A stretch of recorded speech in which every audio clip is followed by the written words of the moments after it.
Assalamualaikum warahmatullahi wabarakatuh. Bismillahirrahmanirrahim. Alhamdulillahi rabbil alamin wa bihi nasta'inu ala umuri dunya waddin. Wassalatu wassalamu ala asyrafil anbiya'i wal mursalin sayyidina Muhammadin wa ala alihi wa sahbihi ajma'in, amma ba'du. Yang terhormat Direktur SUD Muhammad Nur, Takmir Masjid Ar-Rasyid RSUD Muhammad Nur, dan para jamaah Bapak Ibu rahimakumullah. Alhamdulillah, mari kita bersyukur pada Allah Subhanahu wa ta'ala. Kita kembali dipertemukan oleh Allah di masjid, di rumah Allah ini. Mudah-mudahan pertemuan ini membawa keberkahan kepada kita. Amin ya rabbal alamin. Para jamaah, mohon mari kita bersabar, karena memang di antara syarat orang menuntut ilmu itu adalah harus sabar. Jadi ilmu itu bisa diperoleh, di antara syaratnya adalah sabar. Tidak lama, insya Allah 30 menit mungkin kita bisa bersama di sini. Mudah-mudahan mendapatkan barokah Al-Quran. Kita duduk niat dengan niatan belajar, niat untuk mengkaji Al-Quran. Mudah-mudahan mendapatkan barokah Al-Quran. Amin ya rabbal alamin. Para jamaah Bapak Ibu rahimakumullah, kajian siang ini melanjutkan kajian sebelumnya tentang sifat-sifat orang munafik. Masih banyak ayatnya, cuma saya ingin ringkas. Ayat ke-11 surah Al-Baqarah sampai ayat ke-16 itu berbicara mengenai macam-macam bentuk kepura-puraan yang dilakukan oleh orang-orang munafik.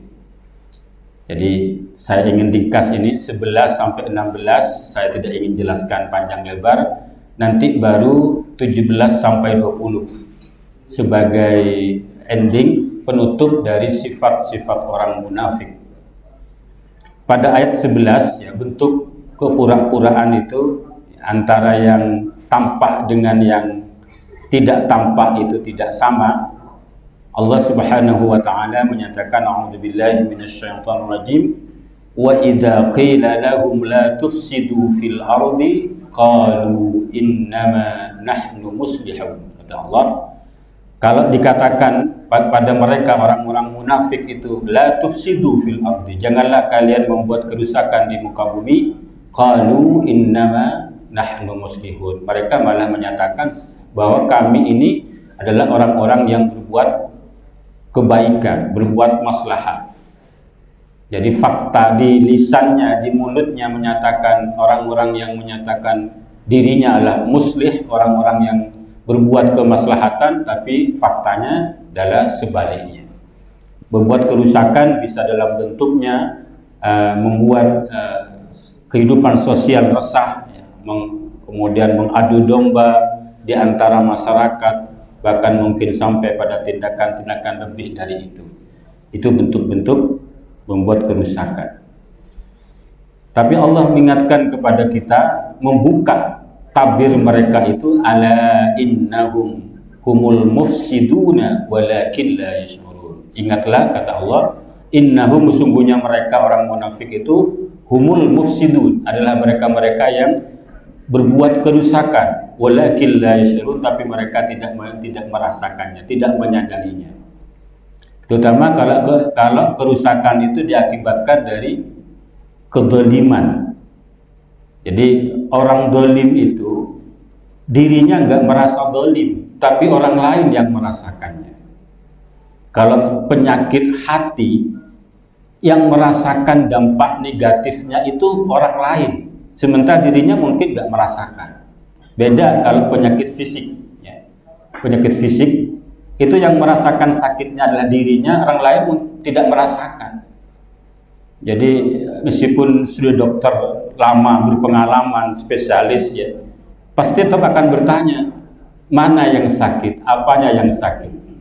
Karena nggak mungkin dengan sendiri dokter akan tahu kalau yang merasakan sakit fisik itu tidak menceritakan penyakitnya. Beda dengan penyakit hati. Maka Allah menyatakan, ala innahum humul mufsiduna walakin la yash'urun.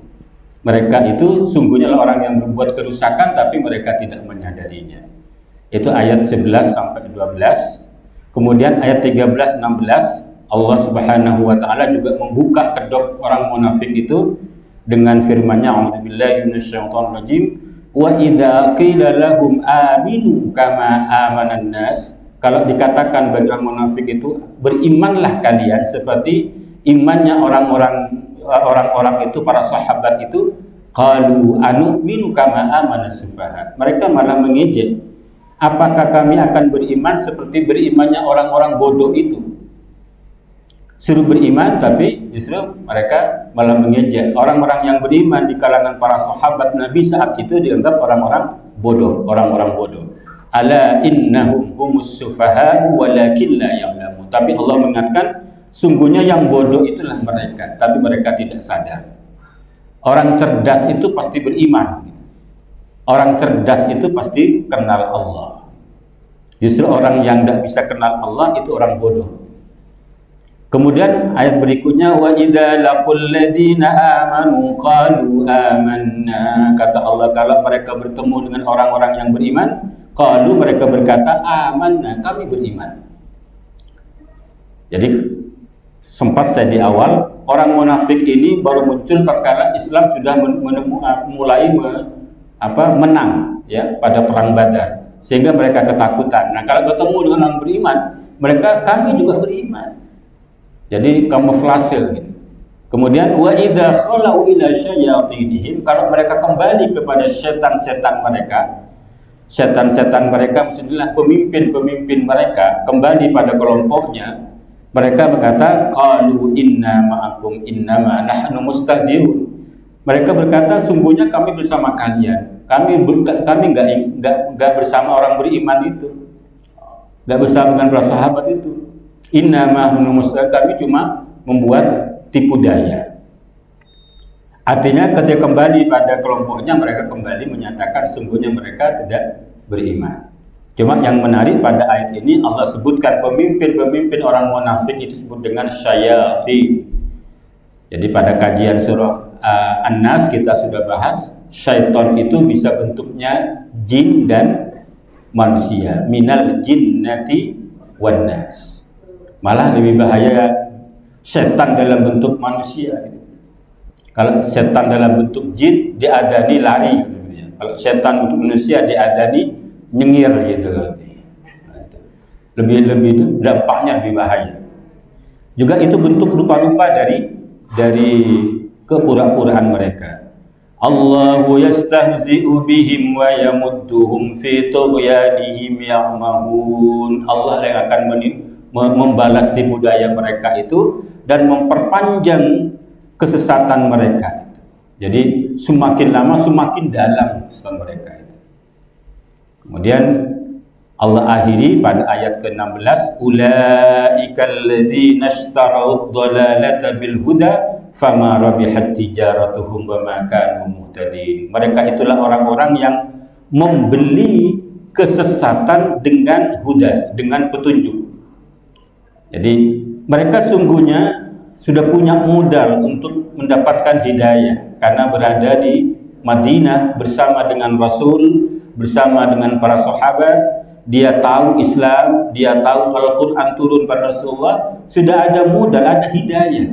Tapi mereka tukar hidayah itu dengan kesesatan. Allah sebut dengan kalimat alladzina ishtarau dhalalata bil huda fama rabihat tijaratuhum wa ma kanu muhtadin. Maka tidak akan pernah beruntung perniagaan mereka itu. Menukar hidayah dengan kesesatan itu tidak akan pernah menguntungkan, wa ma kanu muhtadin, dan mereka tidak termasuk orang-orang yang mendapatkan hidayah.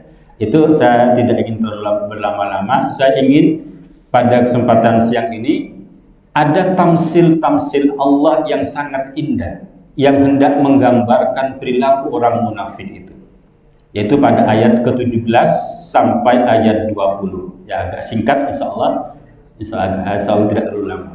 Kita mulai pada ayat 17. A'udzubillahi minasyaitonir rajim. Masaluhum kamasalil ladzi istawqada naran falamma adaa'at ma hawlahu dhahaballahu binurihim wa tarakahum fi dhulumatin la yubsirun summun bukmun amyun fahum la yarji'un.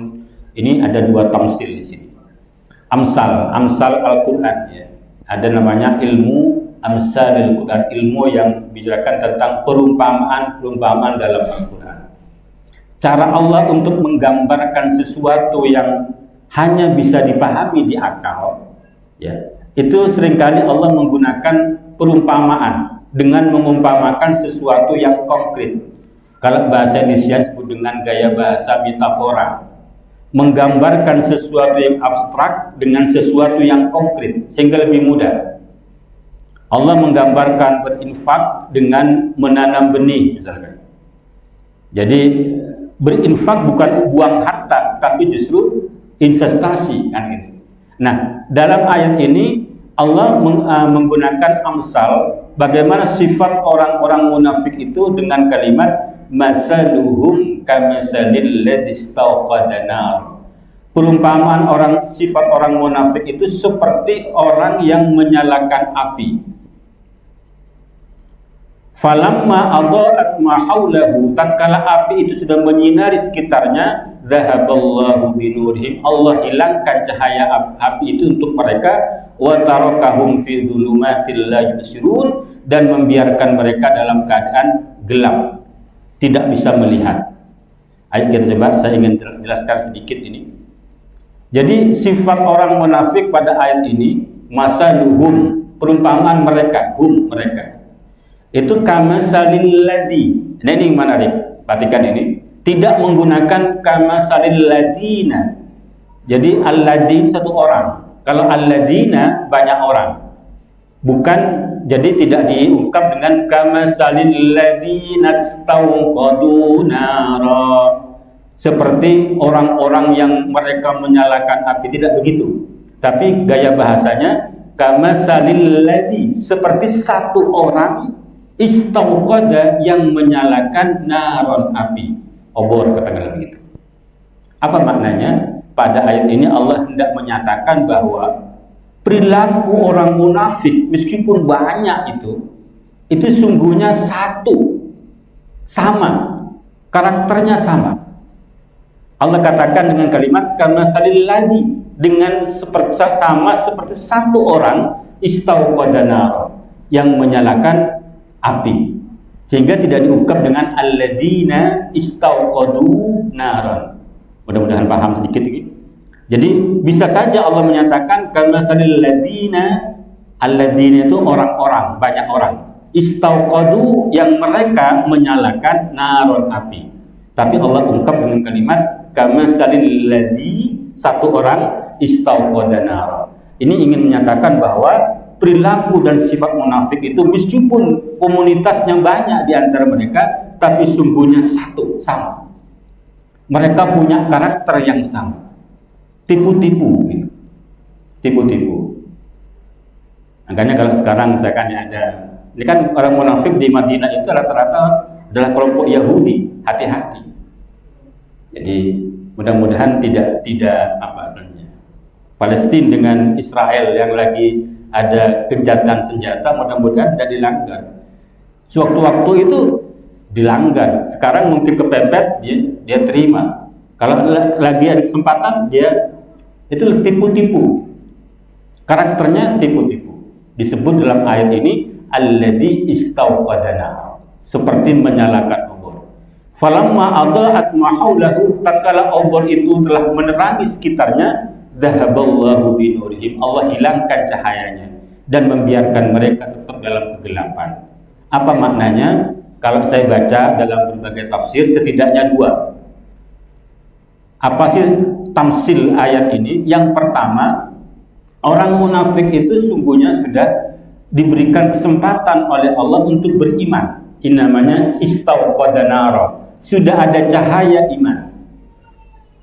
Mereka kumpul dengan Nabi, kumpul dengan para sahabat. Dia tahu Islam, cahaya Islam dia tahu, obor Al-Quran dia tahu. Sudah ada kesempatan dia untuk beriman. Itu namanya istauqada nara.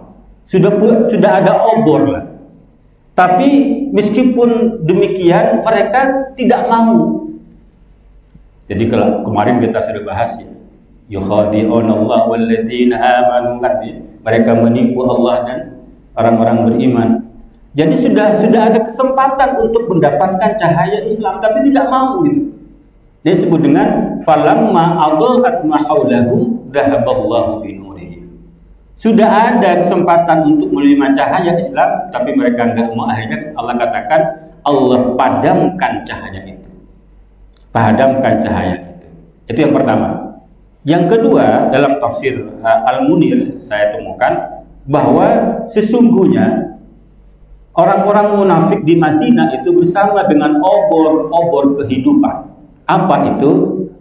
Rasulullah itulah obor kehidupan. Islam obor kehidupan. Al-Quran obor kehidupan.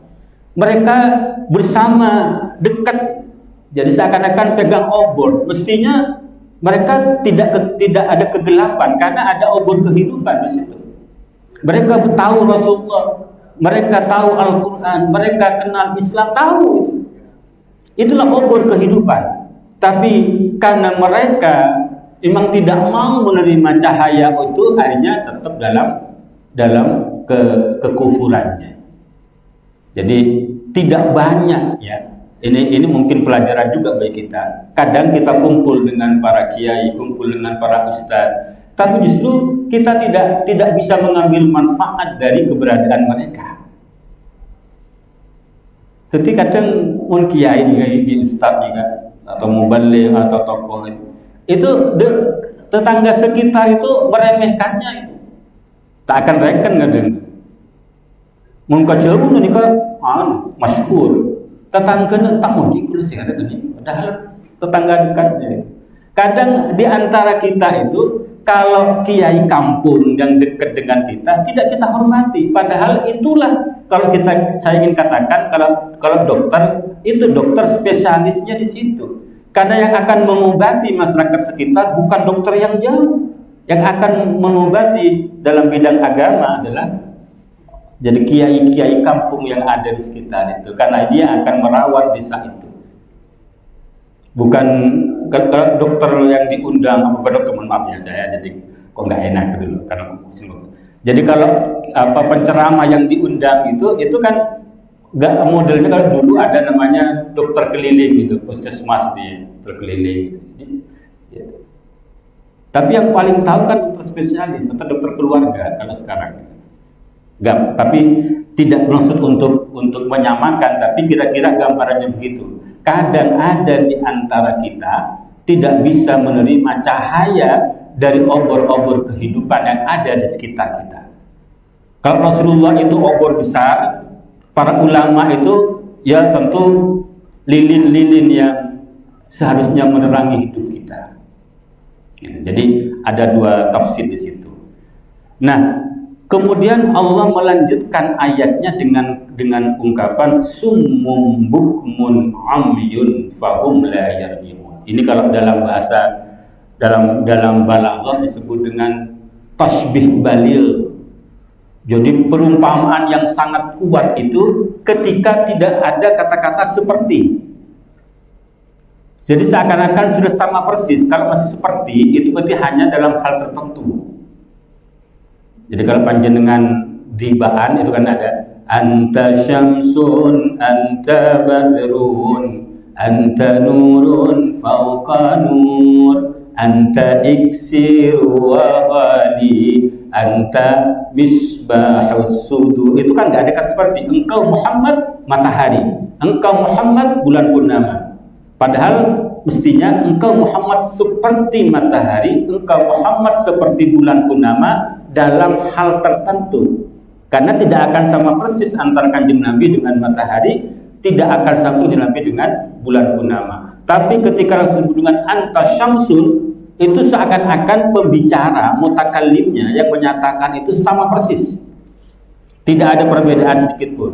Termasuk ketika Allah menyatakan summun bukmun umyun fahum la yarji'un.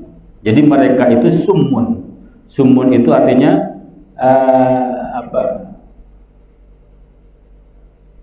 tuli, ya.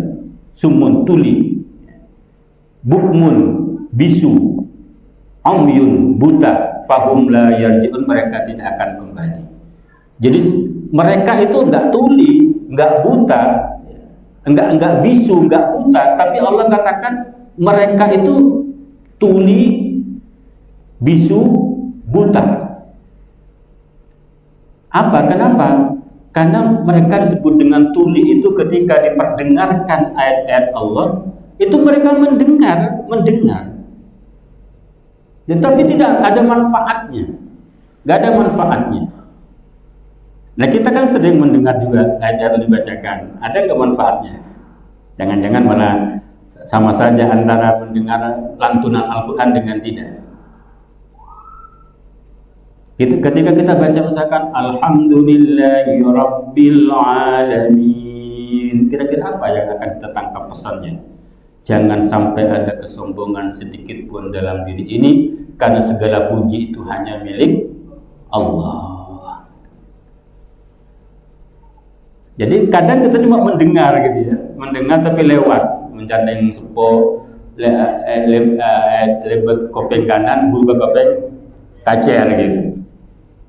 Gak ada manfaatnya. Jadi Allah katakan summun bukmun. Bukmun ini bisu. Jadi orang-orang munafik itu tidak mampu untuk menyatakan kebenaran. Dia tahu itu benar, tapi ia tidak akan menyatakan kebenaran itu. Itu orang munafik. Kemudian umyun, buta. Dia tidak bisa melihat kebenaran itu. Itu sebuah gambaran yang sangat tegas dari Allah Subhanahu wa Ta'ala. Jadi ini disebut dengan, kalau dalam balaghah ilmu sastra Al-Quran disebut dengan tashbih baligh. Jadi seakan-akan sama persis, meskipun tentu dalam hal-hal tertentu. Baik, itu amsal yang kedua. Yang ketiga, mari bersabar sebentar, ya. Kalau panjangan sabar, saya juga sabar, senang. Ya. Baik, yang ketiga, au kasayyibin minas sama'i fihi dhulumatun wa ra'dun wa barqa yaj'aluna asabi'ahum fi adanihim minas sawa'iqi hadaral maut. Ini perumpamaan yang kedua. Orang munafik itu kasayyibin minas sama', seperti hujan deras yang turun dari langit. Fihi dhulumatun wa ra'dun wa barqun. Di dalam hujan yang deras itu dhulumatun, gelap, sampai gelap. Wa ra'dun, ada petir. Wa barqun, ada kilat. Kilat. Jadi buruk Nabi itu kan waktu Isra kan diberi buruk. Jadi kecepatannya kecepatan cahaya. Buruk. Kemudian yaj'aluna asabi'ahum fi adanihim minas sawa'iqi hadral maut. Kemudian ketika ada petir, ada kilat itu, mereka menjadikan tangan-tangan mereka, meletakkan tangan mereka fi adanihim, di telinga-telinga mereka, minas sawa'iqi hadral maut, karena mereka takut dengan bunyi sawa'iq, bunyi yang keras, ya. Hadarul maut, takut mati. Wallahu muhitum bil kafir. Allah sangat tahu detail bil kafir, dengan orang-orang kafir. Apa maknanya? Yang menarik adalah ada dua makna juga. Yang pertama, dalam tafsir Al-Munir disebutkan bahwa Al-Quran itu bagaikan mator, kata Syekh Wahb Az-Zuhaili. Al-Quran itu bagaikan hujan. Apa fungsi hujan itu? Karena dengan hujan maka bumi ini akan menjadi subur. Al-Quran turun itu bagaikan hujan. Maka ketika Al-Quran turun, maka mestinya hati ini menjadi hidup, jiwa ini menjadi hidup, tidak lagi menjadi qalbun mayyit, menjadi hidup untuk siap menerima hidayah Allah. Nah, cuma ketika diturunkan kepada orang munafik ini, digambarkan oleh Allah, Al-Quran itu hujan yang disertai kegelapan, gelap gulita, kemudian ada petir, ada kilat yang menakutkan bagi mereka.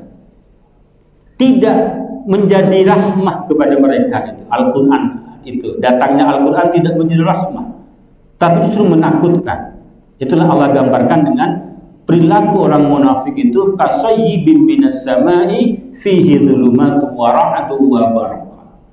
Mereka tutupi telinganya agar nggak mendengarkan Al-Quran itu. Ini kata Syekh Wahbah Az-Zuhaili dalam tafsir Aisar Tafsir ya, karya Syekh Ibrahim Al-Qattan menyatakan berbeda. Jadi gambaran kehidupan orang munafik itu seperti ada ketika ada hujan yang sangat deras yang disertai dengan kegelapan yang luar biasa, ada petir, ada kilat. Mereka itu bingung dan takut. Hidupnya tidak tenang. Jadi mereka tidak mendapatkan ketenangan seperti halnya orang yang tidak tenang ketika ada hujan yang sangat lebat, disertai kegelapan, disertai petir dan kilat yang menyambar begitu. Mereka takut seperti itu. Ini digambarkan oleh Allah seperti itu. Yakadul barqu yakhtafu absaruhum, kata Allah, hampir saja kilat itu menyambar penglihatan mereka. Kullama adaa'a lahum masyaufi. Ini perilaku orang-orang munafik. Ketika kilat itu menerangi mereka, masyaufi, mereka berjalan. Jadi ketika gelap, ada kilat, cahaya kilat, sedikit terang, mereka jalan. Apa maknanya? Maknanya adalah kalau ada kesempatan yang menguntungkan orang munafik, mereka maju. Ini kata Allah begitu. Jadi memang paling bahaya orang munafik karena sulit diprediksi. Menguntungkan masemah. Kula anak buah nembihan, pendukung nembihan, pendukung paling utama. Kalau ada yang menguntungkan. Jadi wa idza kullama adaa'a lahum masyaufi. Ketika ada cahaya kilat itu dari gelap, ada cahaya sedikit saja, mereka jalan. Artinya mereka mendekat, mereka menggunakan cahaya itu, kesempatan yang sangat sebentar itu mereka gunakan sebaiknya untuk mengambil manfaat.